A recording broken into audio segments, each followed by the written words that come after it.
పహల్గాం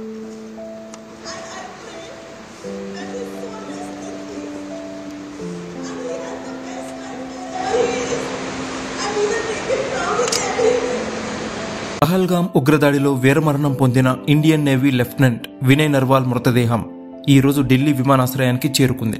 ఆయన సతీమణి హిమాన్షి భావోద్వేగంతో నివాళులు అర్పించారు. హిమాన్షి కన్నీళ్లు దిగమింగుతూ వినయ్ త్యాగానికి దేశం గర్విస్తోంది, జై హింద్ అని పేర్కొన్నారు. వినయ్, హిమాన్షి ఏప్రిల్ 16న వివాహం చేసుకున్నారు. ఇద్దరు హనీమూన్ కోసం పహల్గాం వెళ్లారు. వినయ్ నేవీలో చేరి 3 ఏళ్లైంది.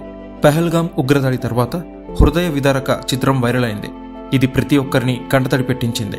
నేవీ అధికారి వినయ్ నర్వాల్ చనిపోగా అతని భార్య హిమాన్షి అతని పక్కన కూర్చున్నట్టు చిత్రంలో కనిపిస్తుంది. హిమాన్షి ఢిల్లీ యూనివర్సిటీ నుంచి PhD చేస్తుండగా వినయ్ తండ్రి సునీల్ కుమార్ హర్యానా ప్రభుత్వంలో అధికారి. తల్లిదండ్రులకి ఒక్కగానొక్క కొడుకు వినయ్. 3 ఏళ్ల క్రితం నేవీలో చేరి కొచ్చిలో ఉద్యోగంలో చేరాడు. వినయ్ కుటుంబం కర్నాల్లోని బుస్లీ గ్రామానికి చెందినది.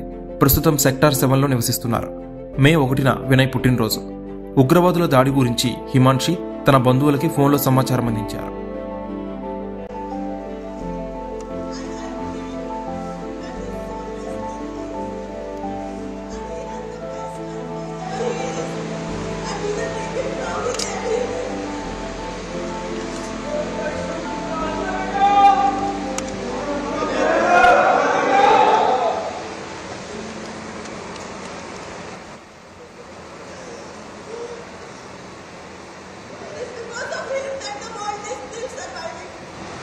We should all be proud of him in